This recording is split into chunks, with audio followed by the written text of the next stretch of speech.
Assalamualaikum warahmatullahi wabarakatuh. Ya, Adam terusir dari surga.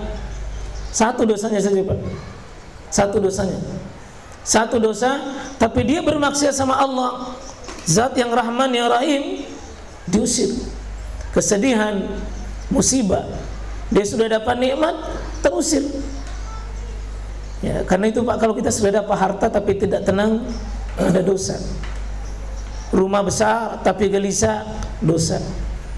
Ya, sudah semua yang kita dulu doa dan minta, ada pendamping hidup, ada pelanjut hidup, anak, tubuh sehat, tapi kenapa tidak tenang? Karena dosa yang membuat kita gelisah. Dosa yang membuat kita gelisah. Ya, setiap dosa yang sekarang itu siksaan bagi kita.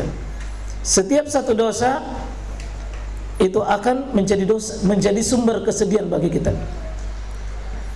Iblis terusir dari kerajaan langit, padahal sudah menjadi pimpinannya malaikat. Tugas malaikat sama dengan tugas iblis awalnya, tapi terusir karena dosa. Dosa yang membuat dia terusir dari ketenangan dan kebahagiaan. Bahkan dia menjadi makhluk yang simbol pendosa, itu iblis. Dosa ini menjadi penyebab tsunami terhebat di dunia, umatnya Nabi Nuh. Ya, kemarin dia tidak mau menerima dakwah, tertutup telinganya, sampai Allah kirimkan curah hujan yang sulit ditakar. Ya, tidak ada kekuatan dahsyat yang bisa menghadapinya. Allah hukum dia. Kemudian dosa menyebabkan kaum Ad yang jadi mayat bertebaran di muka bumi. Ya. Dosa juga menyebabkan suara menggelegar. Jadi ada orang mati itu Pak karena batu, hujannya hujan batu. Ya. Ada yang mati karena hujan suara. Ini suara menggelegar. Suara menyebabkan dia mati. Kaum Samud, sehingga jantungnya itu seperti terpotong-potong, binasa. Jadi ada orang mati karena air, mati karena darat, tapi ada orang mati Pak, suara yang dikasihkan. Ya. Ada dosa mati, ya bagaimana kaumnya Nabi Lut, terjungkir, yang atas menjadi bawah, yang bawah menjadi ke atas, dibola itu, dijungkir karena dosa dan maksiat. Dan bagaimana kaum Nabi Syuaib yang tidak jujur dalam bermuamalah, sering mengurangi takaran dan timbangan, tidak menepati janji, tidak menerima amanah dengan benar, maka Allah kirim hujan api yang membakar sehingga hangus umatnya itu dengan api. Dosa menyebabkan tenggelamnya Fir'aun.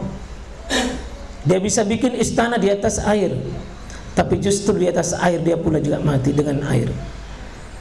Ya. Mas sekalian, betapa banyak orang yang hina itu karena dosa. Qarun sibuknya mencari harta, bahkan dengan terkumpul dalam tafsir, ya, banyak dijelaskan bagaimana Qarun ini sepupu satu kali dengan Nabi Musa ini. Jadi Qarun itu sepupu satu kali Musa. Ya, Allah perintahkan malaikat garis itu gudangnya, dan gudangnya itu digaris dan itu tenggelam gudangnya bersama dengan isinya.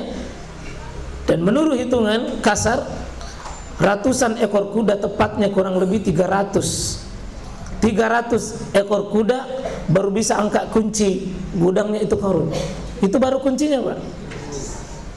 Itu baru kunci, baru bisa diangkat 300 ekor kuda. Belum gudangnya isinya, baru kuncinya Pak. Coba bayangkan itu banyaknya itu yang mau dibuka itu. Bayangkan kuncinya itu tidak bisa diangkat dengan 100 ekor kuda, 300 kuda Pak, baru bisa diangkat kuncinya. Bagaimana itu isinya itu? Tapi tenggelam. Ya, itu beberapa meter itu gudangnya ke bawah, sehingga kita kenal kalau ada harta di bawah tanah, harta apa hubungannya di Mesir dengan di Indonesia? Tapi itu perkataan yang sangat menakjubkan. Saking terkenalnya itu Qarun, kalau ada harta di bawah tanah terpendam, dapatkah harta Qarun? Tidak mungkin lah Mesir ke sini dapat harta Qarun. Tapi itu simbol. Kita banyak, Bapak boleh cari harta, tapi jangan mirip-mirip Qarun. Ya, Qarun itu Pak disiksa oleh kemewahan. Coba tanya-tanya Pak, Bapak pergi pagi banting tulang, peras keringat, terus apa yang Bapak cari? Coba tanya sebelum, dan ini kata para ulama paling bagus itu muhasabah diri sebelum tidur. Sejenak saja Pak, sejenak saja. Apa yang kita cari pagi sampai malam? Betapa bodohnya hidup ini dan betapa hinanya hidup ini. Kalau hanya sesuap nasi, kita jemput rezeki kita, Allah sudah jatah, lalu kita dengan cara curang kita mengambil rezeki kita. Betapa bodoh. Sudah panas-panas, sudah capek-capek, dingin-dingin, sudah kehujanan, kita jemput rezeki dengan cara tidak benar. Betapa bodohnya kita hidup. Ya. Ini contoh semua Pak. Kita belajar dari orang-orang pendosa. Dan sering sekali itu dalam Al-Quran, fanzuru kaifa kana akibatul mujrimin. Berjalanlah kalian, tatap dan perhatikan bagaimana kesudahan orang-orang yang menempuh maksiat dan dosa dalam hidupnya. Disuruh renungkan itu, suruh tadabburi. Lihat, karena itu paling sering disebutkan, izhab ila fir'aun, pergilah engkau kepada Fir'aun. Tatap dan perhatikan bagaimana Fir'aun, bagaimana Qarun, bagaimana Namrud. Sudah. Alam tara ilal ladzi hajja Ibrahim fi rabbih an atahu Allahul mulk. Perhatikan dan camkan baik-baik kata Allah. Perhatikan orang-orang yang melawan Ibrahim karena diberi kekuasaan. Itu Namrud. Namrud. Kita ini yang sekalian sering sekali tertipu oleh syaitan. Kaum mujrimin atau kaum mujrimun, kaum pendosa dan ahli maksiat. Ini mulai dari dosa kecil, dosa sedang, dosa besar, super besar, dengan segala mereknya dosa itu. Dosa itu pas sering juga disebut dengan banyak merek, karena modelnya banyak. Mujrim, pendosa, ya, ma'asi, pelaku maksiat, ya, zambi, pelaku dosa juga, ya, fasik, kafir, musyrik, munafik, dan semua ini adalah semua nama-nama pendosa. Bagaimana kaum mujrimin nanti di akhirat diusir pada hari kiamat? Diusir Pak. Bayangkan kalau kita di akhirat tidak ada kerajaan lagi kecuali Allah, tidak ada tempat bernaung, berlindung kecuali sama Allah. Tapi Allah mengatakan berpergi, tidak ada tempatmu pada hari ini. Fakaifa ji'na min kulli ummatin bisyahid wa ji'na bika ala haula. Di hari kiamat akan ada saksi nanti. Salah satu saksi adalah tubuh kita dari yang pelaku dosa ini, dan Nabi sendiri akan menjadi saksi bagi kita.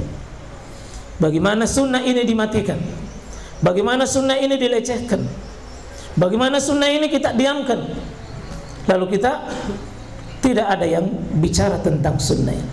Nabi nanti akan bicara. Ya, wa asau rasul, orang bermaksiat pada rasul dengan melecehkan sunnahnya apa? Lau tusawwa bihimul ard. Mereka berteriak, ya Rabb, sekiranya kalau bisa bumi ini diratakan saya dengan saya supaya selesai urusanku. Saking manusia itu tidak mau bertemu dengan dosanya, Pak. Iya, saking tidak mau bertemu dengan dosanya. Seandainya dosa nanti ini Pak bisa diusir oleh pelakunya dengan sejauh-jauhnya, ya, dengan jauh-jauhnya. Lau anna bainahu wa bainaha, sekiranya antara diriku dengan dia itu dengan jarak baidan, sejauh-jauhnya saja, jangan bertemu. Ya, di akhirat itu Pak paling jijik orang pendosa, paling menjijikkan orang berdosa. Dan dosa nanti yang menyebabkan gaya kita nanti di akhirat. Ada 12 gaya di akhirat bangun dari kubur. Ada yang tangannya berjalan, tidak ada kakinya. Ada yang tidak ada tangannya, tidak ada kakinya, ya, berjalan menemui Allah. Ada yang tidak ada matanya, ada yang lidahnya menjulur ke bawah dan keluar kotoran, dan sambil diisap semua kotoran. Ini pelaku dosa dan maksiat. Ada yang besar perutnya, tapi semakin besar semakin membesar, semakin dia tambah isinya. Ini adalah pelaku-pelaku dosa besar.